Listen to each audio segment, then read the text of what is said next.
Most men will spend their entire lives at the mercy of things they can't control. A word, a look, a bad day, they feel everything, and they break. But a few learn something the Romans knew 2,000 years ago: how to become untouchable. Not numb, not cold, untouchable. And by the end of this, you'll know exactly how. Look at how most men live. Every notification moves them. Every insult lands. Someone cuts them off in traffic and the whole day is ruined. Their boss frowns and they replay it for hours. They are reactive. A leaf in someone else's wind. And the worst part? They think this is normal. They think being at the mercy of the world is just what it means to be alive. It isn't. It's a choice, made by men who never learned the alternative. So let me show you the alternative. The Stoics called it the inner citadel, a fortress inside you that no man, no insult, no disaster can enter unless you open the gate. Marcus Aurelius ruled the most powerful empire on earth. Plague, betrayal, war, generals who wanted him dead, a son who would undo everything he built, and every night he wrote to himself, not orders, reminders. One line cuts to the bone: you have power over your mind, not outside events. Realize this and you will find strength. Read it again. He's not telling you to control the world. He's telling you the world was never yours to control. Only your response was. That's the whole game. The Stoics drew a hard line down the middle of reality. On one side, what you control. Your judgments, your actions, your effort. On the other, everything else. Other people, the past, the outcome, the weather, the opinion of a stranger. Untouchable men live on the first side. They've stopped begging the second side for permission to feel okay. But knowing this and living it are two different worlds. So here's how you actually build the citadel. 3 moves. The third one is the one almost no man has the stomach for. Move 1. Put a wall between the event and your reaction.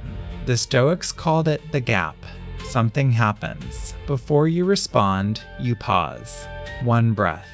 In that breath, you ask one question. Is this in my control? If it's not, you let it pass through you like wind through a gate.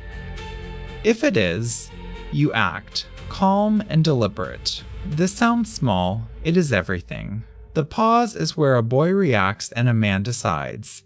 Practice it on the small things. The rude email, the spilled coffee, so it's there for the big ones. Move 2. Seneca, one of the richest men in Rome, slept on the floor, ate the plainest food, wore rags, on purpose, for days at a time. Why would a rich man choose to suffer? His own words: set aside a number of days on which you will be content with the scantiest fare and say, is this the condition that I feared? He was rehearsing loss, touching the bottom on purpose so that if life ever threw him there, he'd already know, I can survive this. A man who has voluntarily been cold, hungry, and tired has nothing left to threaten. You can't be controlled by the fear of losing what you've already proven you can live without.